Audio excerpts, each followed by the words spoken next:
인생이란 폭풍이 지나가기를 기다리는 것이 아니라 빗속에서 춤추는 법을 배우는 것이다.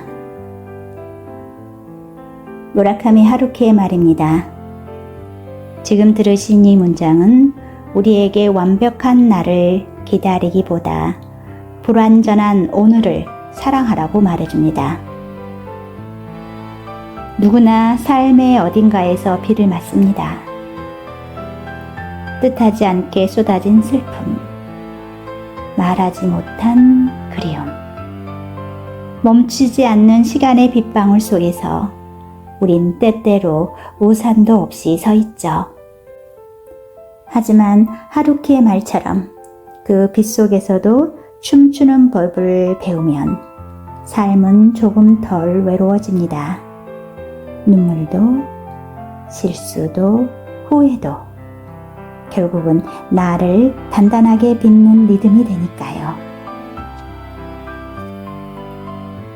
바쁘고 고단한 하루를 보낸 후 잠시 멈춰서서 스스로에게 온전한 휴식을 선물하는 시간. 오늘도 좋은 에세이 한 권과 그에 어울리는 영화 음악을 들으며 마음의 숲을 거닐어 볼까요? 저물어 가는 하루, 그대의 마음을 위한 특별한 산책길에 오신 것을 환영합니다. 저는 영화음악과 함께하는 에세이 산책 진행자 장지연입니다. 안녕하세요.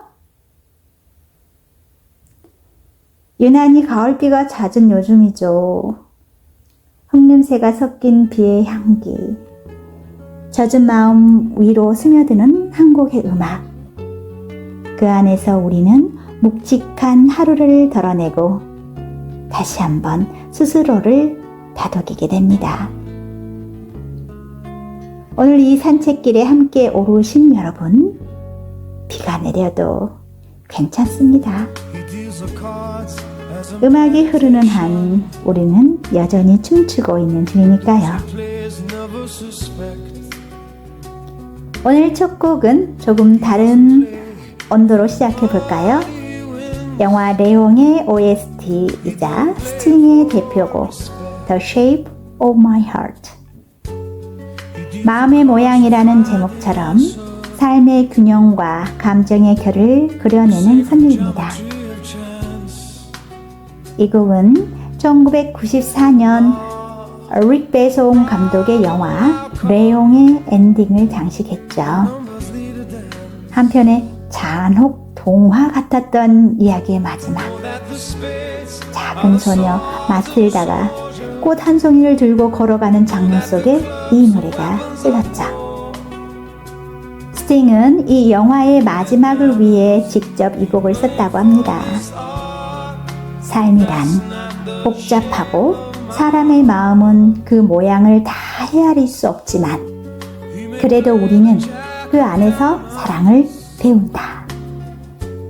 그런 철학적 메시지가 이 안에 흐르고 있습니다.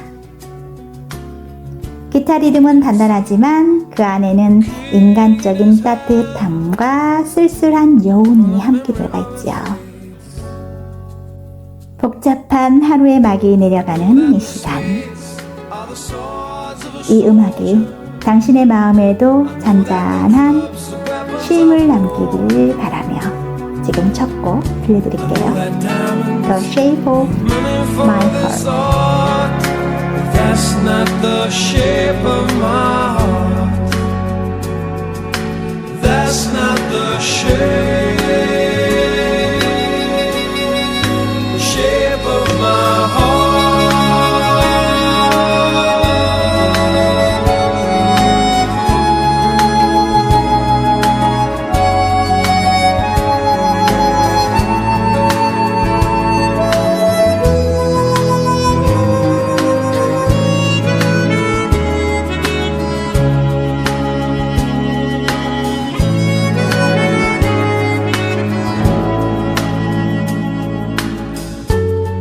If I told her that I loved you,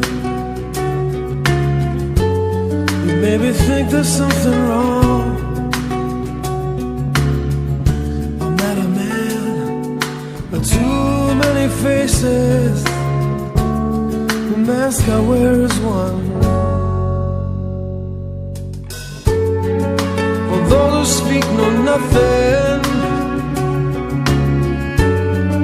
and find out to their cost,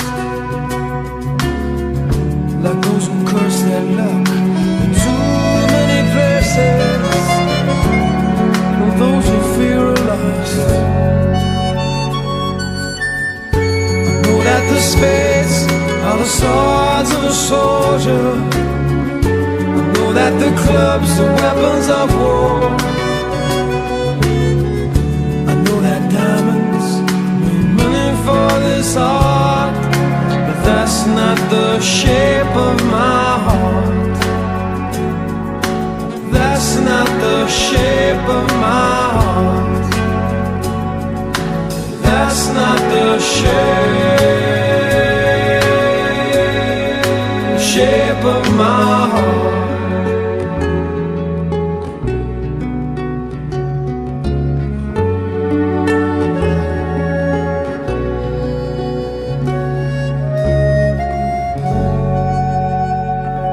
계산하지 않을 용기, 주목받지 않을 용기. 예술가가 되기 위해 필요한 용기는 무엇일까요? 이 작품이 과연 팔릴 수 있을까라는 걱정을 내려놓고 내 안에 눈부신 잠재력을 마음껏 꺼내 쓸 수 있는 용기. 저는 그것이 모든 창조적 작업을 꿈꾸는 사람들에게 필요한 용기라고 생각합니다.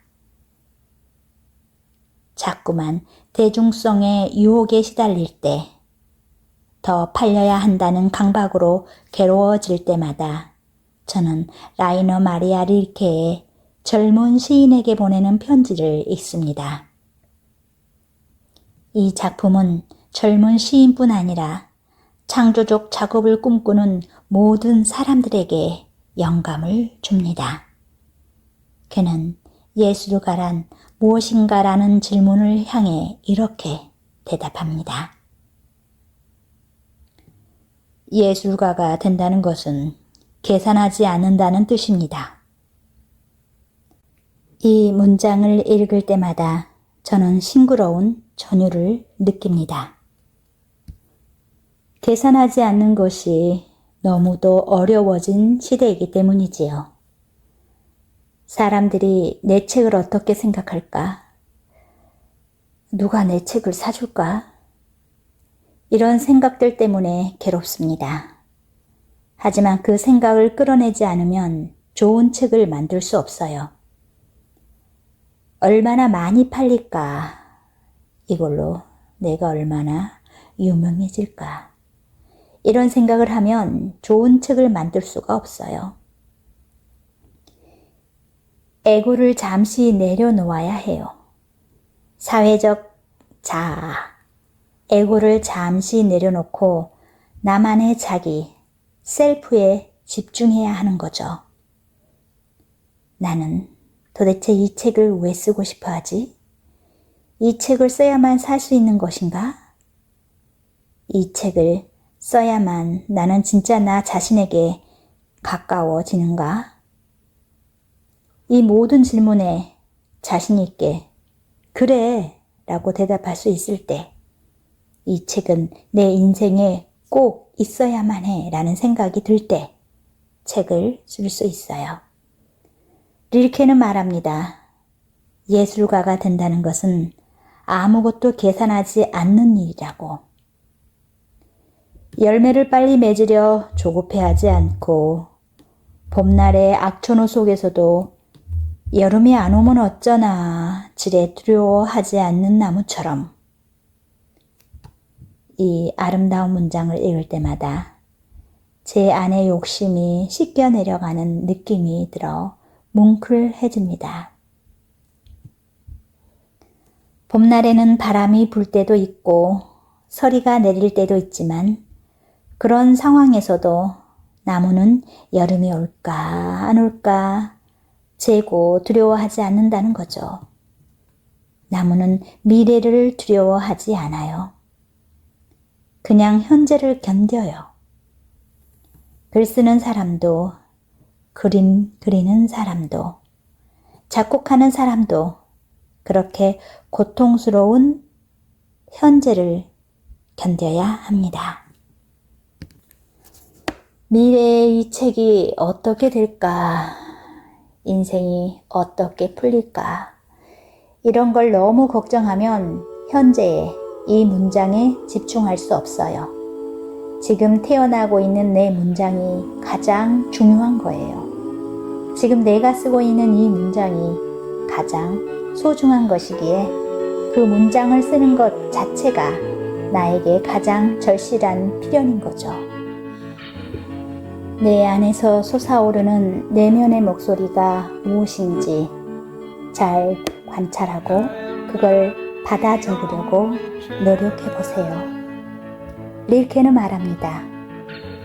여름은 기필코 옵니다. 하지만 참고 인내할 줄 아는 자에게만 찾아올 것입니다. 이제 아무것도 계산하지 말고 내 안에서 뜨겁게 끓어오르는 것들을 써보세요. 지금 바로 펜을 들고 시작해 보세요.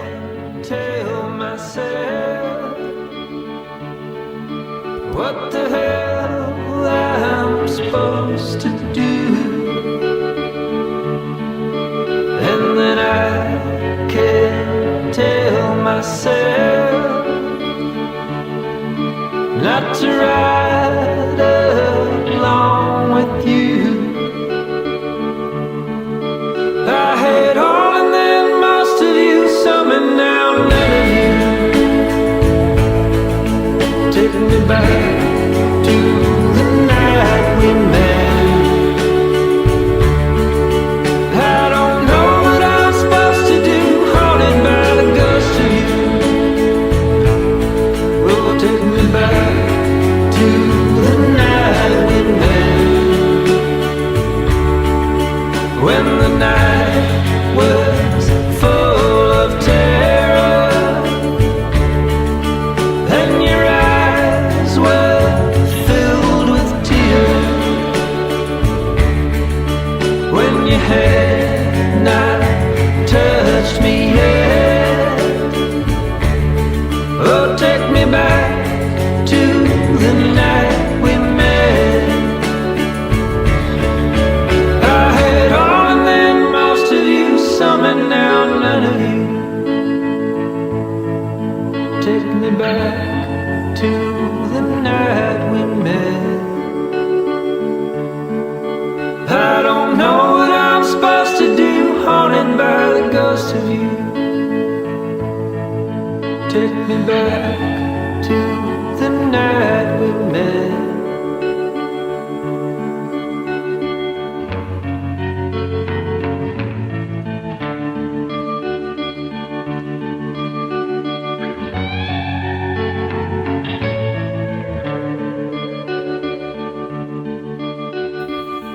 네.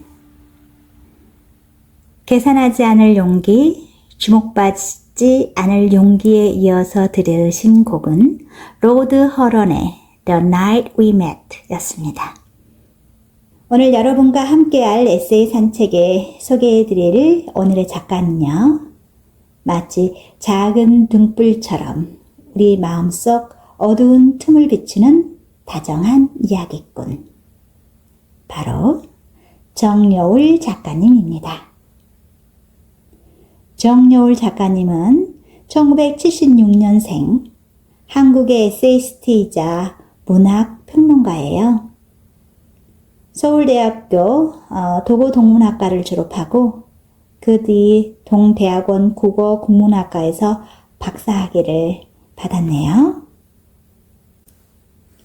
문학과 철학, 심리학을 넘나들며 쓰고 말하는 그녀의 글은 단순한 위로나 공감에 머무르지 않고 우리 삶의 언어와 감각을 조금씩 뒤흔들어 놓습니다.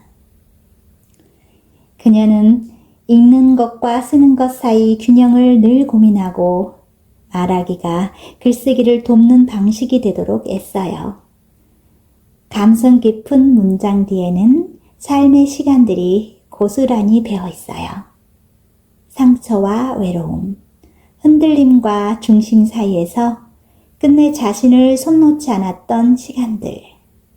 작가는 이런 시간들을 글로 끌어와 나도 당신처럼 불안했어요. 그래도 여기까지 왔어요. 라며 손을 내밉니다. 이제부터 우리는 정요월 작가의 문장들과 어우러져 영화 음악 속 산책을 떠납니다. 공기처럼 스며드는 음악들의 여운 위에 그녀의 말들이 조용히 깃들겠지요? 오늘 작가님이 함께 하시지 못하셨지만 따뜻한 문장들로 아쉬움을 달래드릴게요. 정요월 작가의 가장 좋은 걸 너에게 줄게.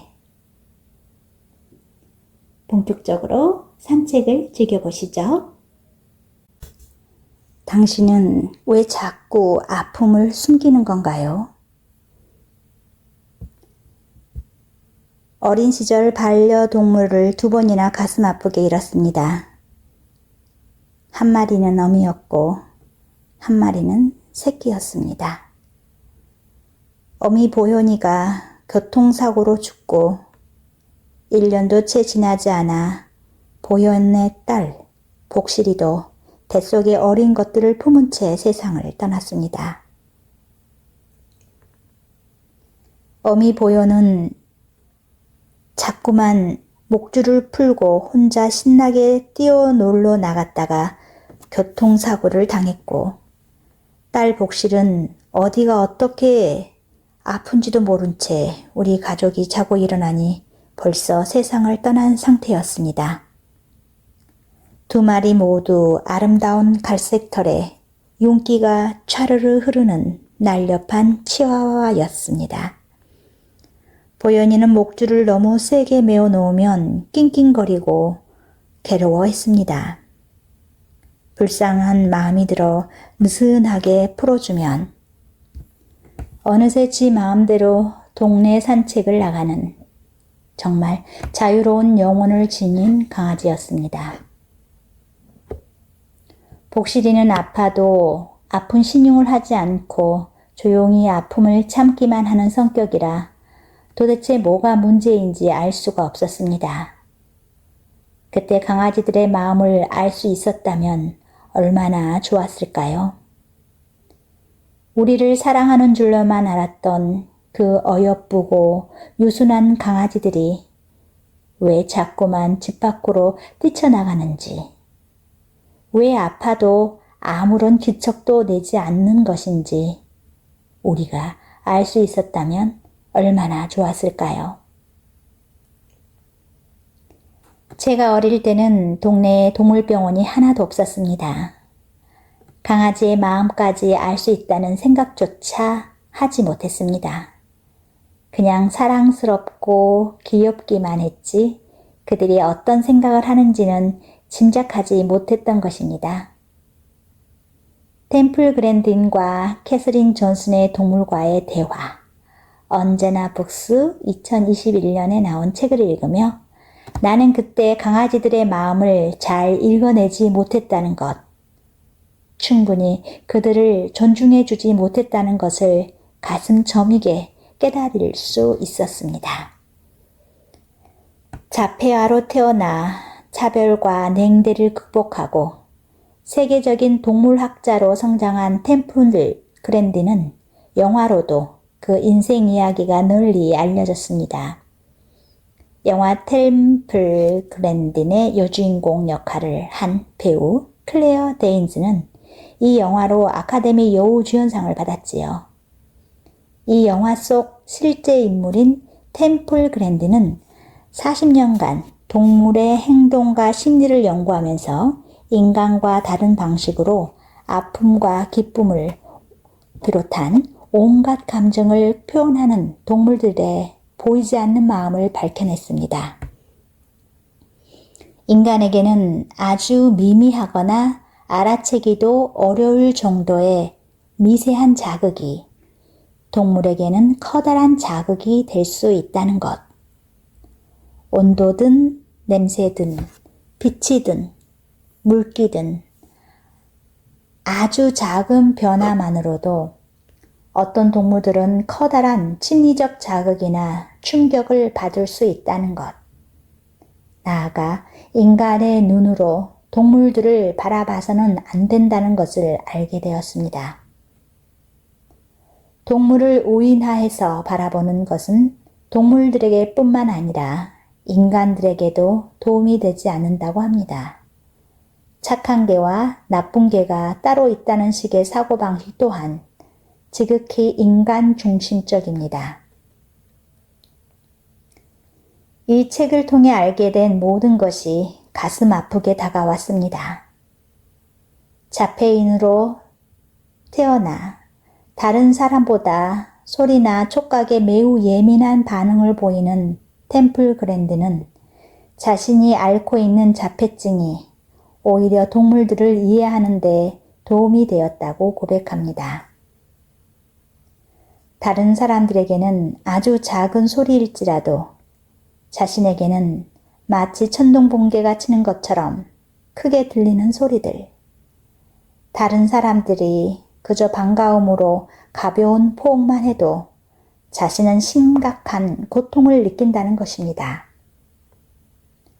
이 모든 사실이 남다른 감각을 타고난 자폐인의 시선으로 바라본 또 다른 세상의 모습인 것처럼 동물들도 보통의 인간들과는 매우 다른 감각으로 세상을 바라보고 있습니다. 훈련을 통해서 동물을 길들일 수 있다는 생각도 지극히 인간 중심적인 것입니다. 훈련을 잘 시키면 동물들을 통제할 수 있다는 생각 또한 동물에게 반발심을 키울 수 있지요. 훈련을 통해서 잘 복종시키면 동물을 훌륭하게 통제할 수 있다는 생각은 틀렸으며 오히려 인간의 입장에서 과도하게 길들인 동물들은 공포와 불안을 내면화하여 인간에 대한 깊은 반감을 가질 수도 있다는 것입니다. 템플 그랜드는 말합니다. 자폐인과 동물은 일반인은 미처 느끼지 못하는 감각까지 모두 느낄 수 있다고.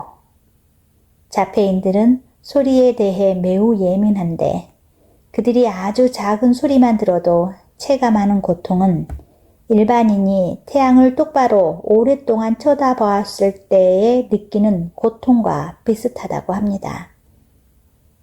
이 책을 읽다가 고양이가 고통을 숨기는 이유에 대해 비로소 조금이나마 알게 되었습니다. 고통을 표현하면 자신의 약점을 들켜 더 강한 동물에게 공격당할 수 있기 때문이라고. 어쩌면 나의 어린 시절 함께했던 강아지가 고통을 숨겼던 것은 주변의 다른 존재에게 공격당할지도 모른다는 공포 때문이 아니었을까 생각하니 가슴이 너무 아팠습니다. 동물이 표현하지 않아도 그 숨겨진 고통을 알아낼 수 있을 정도로 우리는 동물을 사랑하고 존중하고 면밀히 관찰해야 합니다. 사람의 마음 또한 그렇지 않을까요? 한사코 나는 괜찮아, 난 행복해 라고 주장하는 착한 사람들의 눈빛 뒤에 숨은 공포와 불안을 알아채는 것. 그것이 진정한 마음 돌봄의 시작이 아닐까 생각해 봅니다. 우리 모두가 자신의 곁에 약한 존재들, 내 곁에 아픈 존재들의 마음을 더욱 예민하고 섬세하게 알아차리는 마음 공부를 멈추지 않기를. 우리 부디 서로에게 더 자주, 더 따스한 눈빛으로 물어보기로 해요. 아픈 곳은 없나요? 자꾸만 괜찮다고 하던데 정말로 괜찮은 건가요? 괜찮지 않아도 괜찮으니 그 무겁고 쓰라린 마음의 등짐을 나와 함께 짊어질 수는 없나요? Don't they know it's the end of the world? It ended when I lost your love. I wake up in the morning and I wonder why everything's the same as it was. I can't understand, no I can't understand how life goes on the way it does. Why does my heart go on beating? Why do these eyes of mine cry? Don't they know it's the end of the world? It ended when you said goodbye. Why does my heart go on beating? Why do these eyes of mine cry? Don't they know it's the end of the world? It ended when you said goodbye.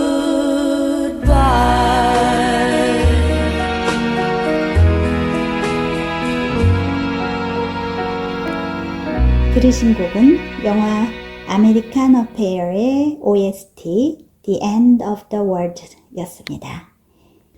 오늘 나는 스스로에게 이렇게 말해봅니다. 그래도 세상은 계속 돌아가고 나는 여전히 사랑을 기억한다 라고요. 정용울 작가가 에세이 2부의 제목으로 가장 아픈 시간은 끝났다라고 명명한 것처럼 이 음악은 상실의 멜랑콜리를 잔잔하게 담아내며 우리를 아픈 시간의 끝으로 안내합니다. 살면서 가장 중요한 것을 영영 잃어버렸거나 혹은 스스로 모든 것을 망쳐버렸다고 느끼는 순간이 찾아옵니다. 이 음악은 단순히 슬픔을 표현하는 것을 넘어 폭풍처럼 지나간 트라우마 뒤에 찾아오는 안온한 날의 미소를 상징합니다. 상실과 고통의 경험이 우리를 나약하게 만드는 것이 아니라 오히려 소중한 걸 잃을 때마다 나는 더 강해졌다는 에세이의 핵심 메시지를 담고 있네요. 음악이 지닌 멜랑콜리가 바로 고통 그 자체가 아니라 그 고통을 감내한 뒤에 찾아오는 내면의 단단함을 표현하는 것입니다. 이처럼 상처받은 마음을 외면하지 않고 그 끝을 직시할 용기를 건네는 이 곡을 들으며 우리의 다음 산책길을 이어가 보겠습니다. 나보다 당신이 더 빛나도 괜찮아요. 누구의 탓도 아닌데 관계가 나빠질 때가 있다. 나에게는 참 좋은 사람인데 다른 사람의 평가는 최악일 때도 있다. 주변 상황에 휘둘리다 보면 내 안의 최고의 모습을 발휘하지 못한다. 나와 일할 땐 최고의 파트너십을 보이던 사람이 다른 사람과는 삐걱거리며 좋은 평가를 받지 못할 때도 있고 나 또한 동료 A와는 자연스럽게 중마고처럼 간도 쓸개도 다 빼주며 지내지만 동료 B와는 아무리 열심히 노력해도 우정이 쌓이지 않을 때도 있다. 노력만으로는 상황을 뛰어넘을 수 없을 때가 있는 것이다. 우리가 이토록 상황에 좌지우지되는 존재라면 거꾸로 상황을 창조적으로 역이용하는 길도 있지 않을까? 불리한 상황에 압도되어 버리는 사람이 있고 상황의 불리함을 뛰어넘는 사람도 있다. 예컨대 평소에는 척척 잘 풀어내는 문제를 중요한 시험이라는 상황 속에서 너무 긴장하여 제 실력을 발휘하지 못하는 경우 우리는 상황에 압도되는 것이다. 반대로 무대 체질이나 실전에 강하다는 평가를 받는 사람들은 상황이 주는 고유의 긴장감을 즐긴다. 연습할 때 설렁설렁 대충 하는 듯 하다가 실전에 임하면 언제 그랬냐는 듯 찬란한 재능을 보여주는 사람들도 있다. 수많은 사람들이 나를 보고 있다는 긴장감. 이 경기에서 이기면 나는 박수갈채를 받을 수 있다는 믿음이 그 사람을 강하게 만드는 것이다. 상황은 불가피한 굴레일 수도 있지만 눈부신 기회일 수도 있다. 어떤 상황이 갖춰지면 언제 그랬냐는 듯이 자신의 잠재력을 뿜어내는 사람들도 있다. 신데렐라 또한 상황의 마법을 최대한 활용한다. 그녀의 사악한 새엄마가 곁에서 항상 괴롭힐 때 신데렐라는 그야말로 천떡꾸러기였다. 제투성이 부엌대기 시절의 신데렐라는 아무에게도 사랑받지 못하는 외로운 신세였다. 신데렐라의 천사 같은 마음을 알아본 요정, 데모의 도움을 받아 신데렐라는 파티에 나갈 수 있는 기회를 잡는다. 연회장에서 신데렐라는 너무도 우아하고 찬란한 모습으로 나타나 계모와 두 딸들마저 신데렐라를 알아보지 못한다. 한 번도 파티에 참가해 본 적이 없는 그녀는 마치 원래부터 늘 그랬던 것처럼 아름답고 우아하고 눈부시게 걷고 말하고 웃음 짓는다. 이렇듯 상황의 마법을 활용할 줄 아는 사람들은 자신이 빛날 수 있는 상황조차 새롭게 창조해낸다. 때로는 타인의 존재가 빛날 수 있게 도와주는 것이 재능인 사람들도 있다. 예를 들어 영화나 드라마의 배역을 연결해주는 캐스팅 디렉터 같은 사람들이다. 왕자의 게임을 통해 무명 배우였던 키트 해링턴을 그 유명한 존 스노로 만든 사람. 스타워는 거리가 멀었던 에밀리아 클라크를 데너리스 타가리엔으로 만든 사람이 바로 캐스팅 디렉터 니나 골드다. 그녀는 자신이 노력하여 이 배우의 재능과 저 영화의 스토리가 완벽히 어울리는 조합을 이루어낼 때마다 커다란 기쁨을 느낀다. 존재는 훌륭하지만 상황이 받쳐주지 않을 때 이런 멋진 해결사가 필요하다. 콜린 퍼스를 킹스 스피치의 주인공으로 낙점하여 그가 아카데미 나무주연상을 받는 영광을 누리게 한 눈부신 해안도 니나 골드의 몫이었다. 배구에서 세터의 역할이 팀 전체의 플레이를 좌지우지하듯 캐스팅 디렉터에게는 배우 각자의 재능이 거대한 무대 세트장에서 조화롭게 발휘될 수 있도록 머릿속에 미리 큰 그림을 그리는 재능이 필요하다. 공동체 속에서 각자의 재능이 눈부시게 발휘될 수 있도록 돕는 역할이야말로 리더의 능력일 것이다. 반드시 한 명의 리더가 모두를 이끌어갈 필요는 없다. 소설 오주의 마법사의 도로시, 사자, 양철나무꾼, 허수아비처럼 그 누구도 지배하지 않으면서 오직 우정이라는 접착제만으로 서로의 사기를 한껏 끌어올릴 수도 있다.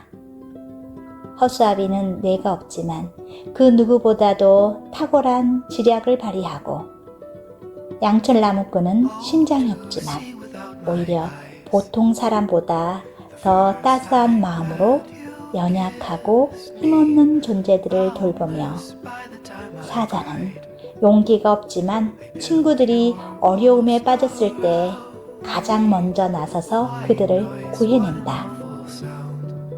목숨을 걸고 서쪽 마녀를 찾아내야 하는 미션 앞에서 그들은 포기라는 쉬운 길로 놔두고 도전이라는 어려운 길을 택한다.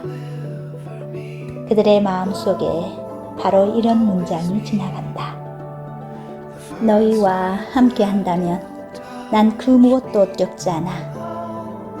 오랫동안 동고동락해온 그들에게는 우정이 그 모든 어려움을 극복해내는 최고의 에너지였던 것이다.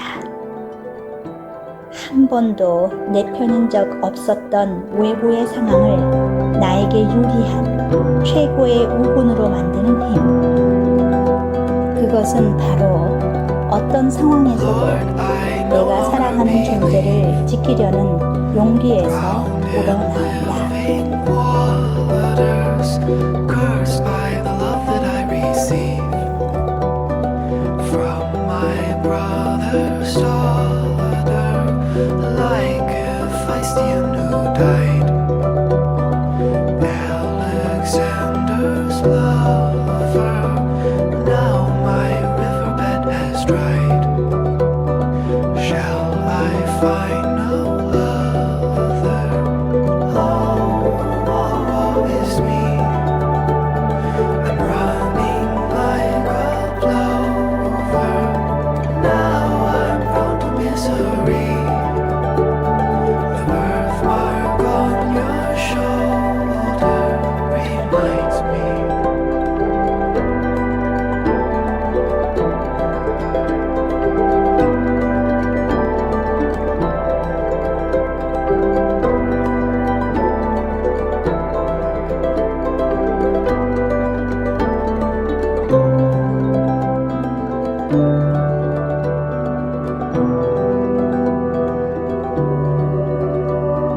How much sorrow can I take? Blackbird on my shoulder. And what difference does it make when this love is over? Shall I sleep within your bed? River of unhappiness, hold your hands upon my head till I breathe my last breath. Oh, woe, woe is me. The last time that you touched me, oh, will wonders ever cease? Blessed be the mystery of love.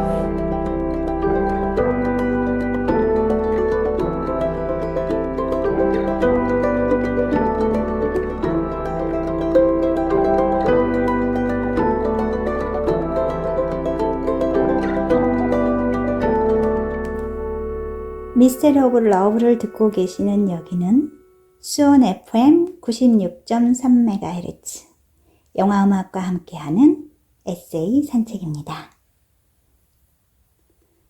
작품에 이어서 들으신 곡은 수프완 스티븐스의 영화 Call Me By Your Name의 대표 OST Mystery of Love였습니다. 1980년대 북부 이탈리아의 여름. 소년 엘리오와 청년 올리버의 사랑은 햇살처럼 찬란하고 또 그렇게 덧없이 사라집니다. 감독 루카 과다니뇨는 사랑이란 사라진 뒤에야 비로소 알게 되는 것이라 말하듯 기억의 색깔로 이야기를 그립니다. Call me by your name, and I'll call you by mine. 이 대사는 사랑이란 두 존재가 서로의 이름으로 녹아드는 순간임을 보여줍니다. 음악은 여름 햇살처럼 투명하게 스며들고 우리의 첫사랑도 그처럼 아득히 남습니다. 사랑이 지나간 자리에 남는 것은 때로는 슬픔보다 더 조용한 깨달음일지도 모릅니다.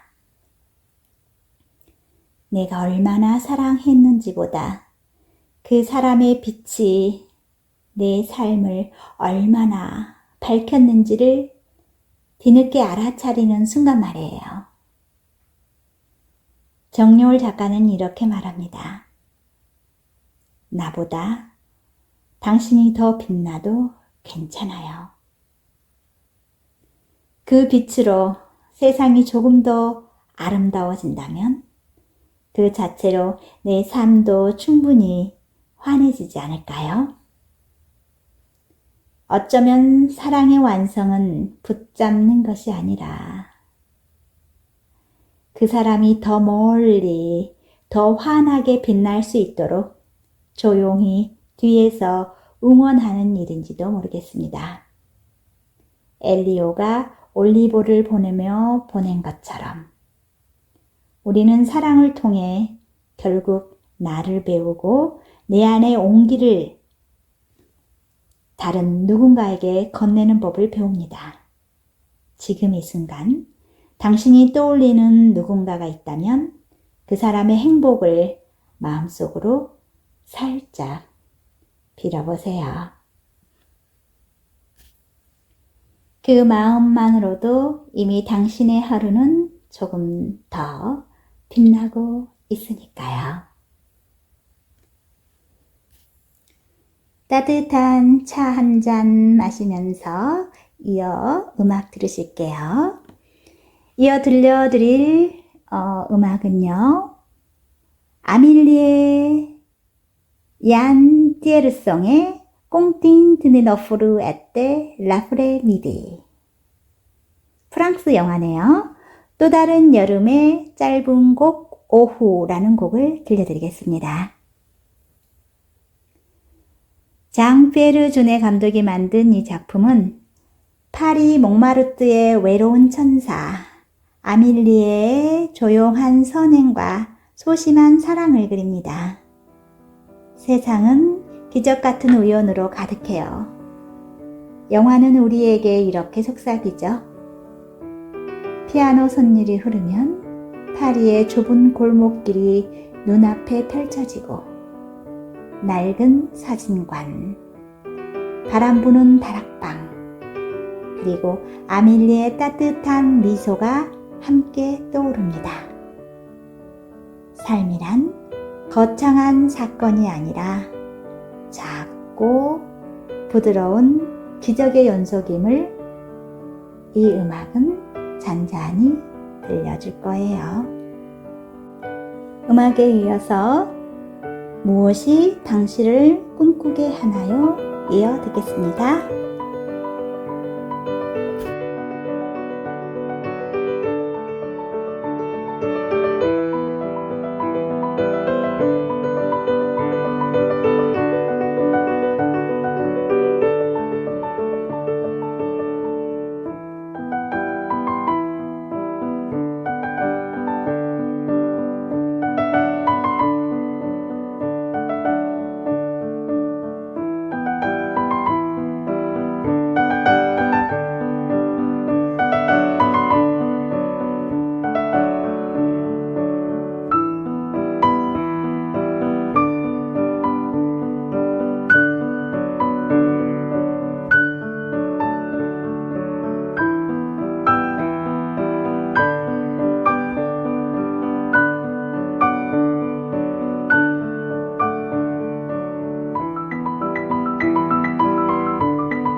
무엇이 당신을 꿈꾸게 하나요?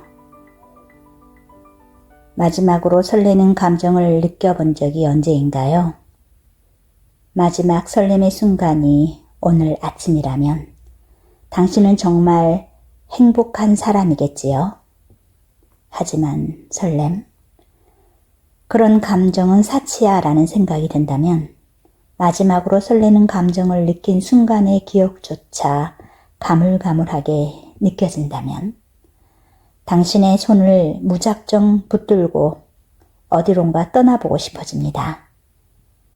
당신은 귀찮다며 제 손을 뿌리칠지도 모르지만요. 설렘이 사라지는 순간 우리의 마음은 진짜 늙어가기 시작하거든요. 진정한 노화는 주름살에서 시작되는 것이 아니라 권태로움에서 시작되니까요. 쳇바퀴 굴러가듯 단조로운 일상 속에서도 그것만 생각하면 정신이 번쩍 들고 설레며 뭔가 새로운 일을 시작하고 싶어 간질간질해지는 것. 바로 그 일에 당신의 가장 많은 시간을 써보세요. 저는 얼마 전부터 독일 가곡에 설리기 시작했습니다.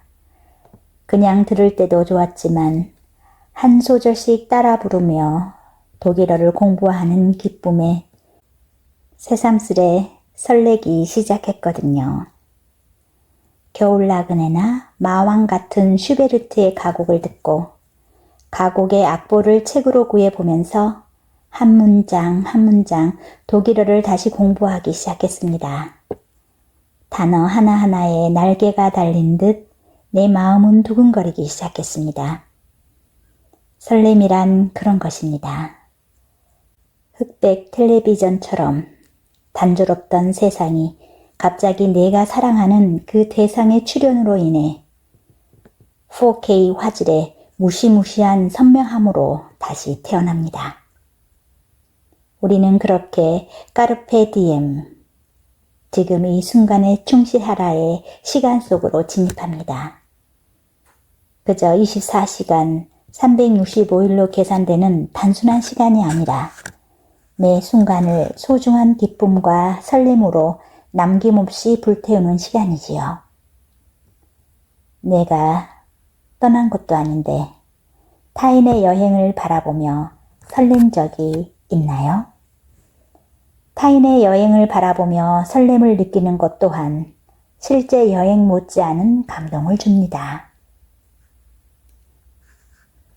다이앤 레인이 주연을 맡고 엘리너 코플라 감독이 메가폰을 잡은 영화 파리로 가는 길을 보며 저는 여러 번 설렜습니다.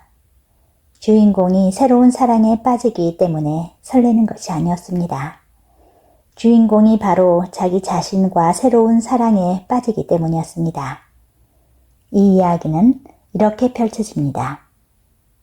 성공한 영화 제작자인 남편 마이클과 함께 칸에 온 앤은 남편의 정해진 일정에 따라 자신의 스케줄을 맞추는 사람이었지만 비행기에서 내린 후 귀 통증이 심해 부다페스트행 비행기를 타지 못하고 다음 출장지인 파리에서 남편을 만나기로 합니다.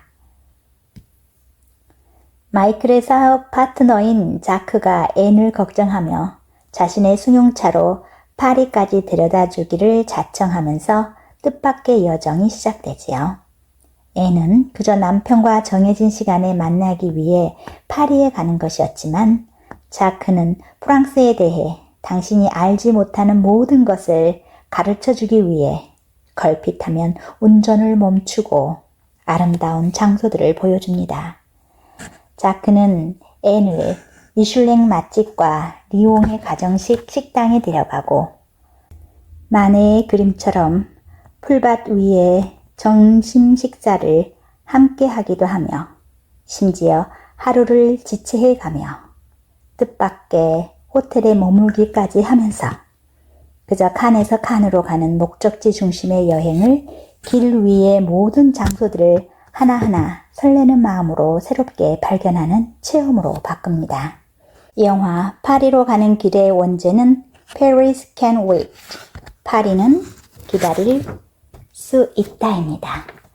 파리는 얼마든지 당신을 기다려줄 테니 굳이 서둘러 올 필요 없다는 듯 여유로운 뉘앙스가 느껴지지요. 애는 그 뜻밖의 1박 2일 때문에 그동안 설렘을 잃어버린 채 그저 남편의 취향과 일정에 맞춰주며 살아왔던 자신의 삶을 돌아봅니다. 제 눈에는 온갖 계약과 해외 로케이션 관련 일로 바빠서 값비싼 전용기를 타고 다니며 칸 영화제는 물론 여러 국제 영화제에 초대받는 남편보다 그 아내 앤이 더 진정한 예술가처럼 보입니다. 그녀는 그저 유명한 영화 제작자의 아내처럼 보이지만 알고 보면 매우 아름다운 사진을 매일 찍는 바지런한 아티스트였던 것입니다. 전시회를 하거나 책을 내는 것은 아니지만 그녀는 사진을 찍는 몸짓 속에서 매일매일 설레니까요. 그 사진은 한없이 느긋하게 인생의 묘미를 즐길 줄 아는 프랑스 남자의 눈을 통해 비로소 예술 작품으로 다시 태어납니다. 자크는 앤에게 새로운 세상의 아름다움을 보여주고 앤은 그 아름다움을 오직 이 순간에만 찰나의 눈부심으로 반짝이는 사진으로 포착합니다. 자꾸만 예측 불가능한 장소에 불쑥 내리고 온갖 낯선 사람을 만나게 하고 가는 곳마다 향기로운 음식을 맛보면서 앤은 그동안 엄마와 아내의 삶에 갇혀 있던 자신을 잃어버린 시간을 되찾고 싶어집니다. 앤의 입장에서는 그저 그 귀 통증이 너무 심해서 비행기를 못 타고 육로를 택한 것뿐인데 이 뜻밖의 여행은 그 모든 그저 스쳐 지나가는 경유지들을 저마다 특별한 아우라가 있는 장소로 만들어준 것입니다. 목적지에 빨리 가기 위한 여행이 아니라 우연히 스쳐 지나가는 모든 장소들조차 단지 경유지가 아닌 특별한 추억의 장소로 만드는 힘. 그것은 매 순간을 향기로운 추억의 한 페이지로 만들고 싶은 우리 마음속에 설렘이 있어야 가능합니다. 당신은 이 영화 속 주인공처럼 매 순간을 더욱 찬란한 설렘의 시간으로 즐길 자격이 있습니다. 그러니 부디 그 모든 새로운 도전을 포기하지 말기를. 그 어떤 첫 번째 모험도 거부하지 말기를. 당신에게는 아직 더 많은 설렘의 나날들이 기다리고 있으니 그 모든 싱그러운 첫 출발의 설렘이 아직 당신을 기다리고 있으니.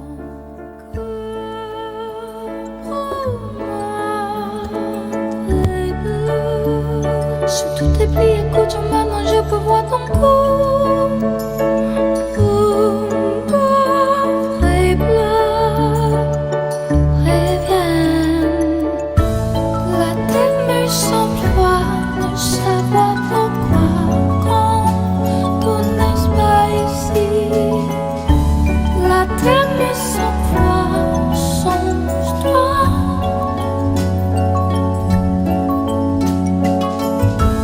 Impossible de voir le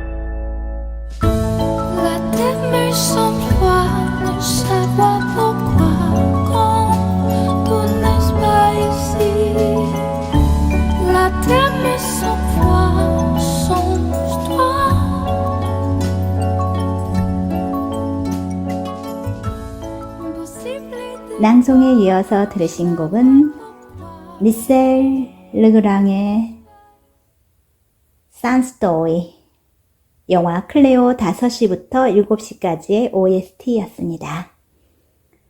지금까지 정여울 작가의 가장 좋은 것을 너에게 줄게와 영화 음악을 통모삼아 에세이 산책을 거닐어 보았습니다. 네, 마침내 종착역이 눈앞에 다가섰습니다. 오늘의 마지막 곡은 영화 구름 속의 산책의 OST A Walk in the Clouds 입니다. 이 영화는 인생의 여정을 한 잔의 와인처럼 보여줍니다. 쓰고 달고 숙성되어 가며 결국 우리를 부드럽게 취하게 만드는 시간의 맛 말이지요. 우리의 삶이 이 음악처럼 천천히 익어가길 바라며 인사드립니다. 오늘 함께한 모든 이야기와 음악이 당신의 마음에도 그런 숙성된 향기로 남기를 바랍니다. 지금까지 연출의 연홍식, 구성의 이우수, 진행의 정지연이었습니다.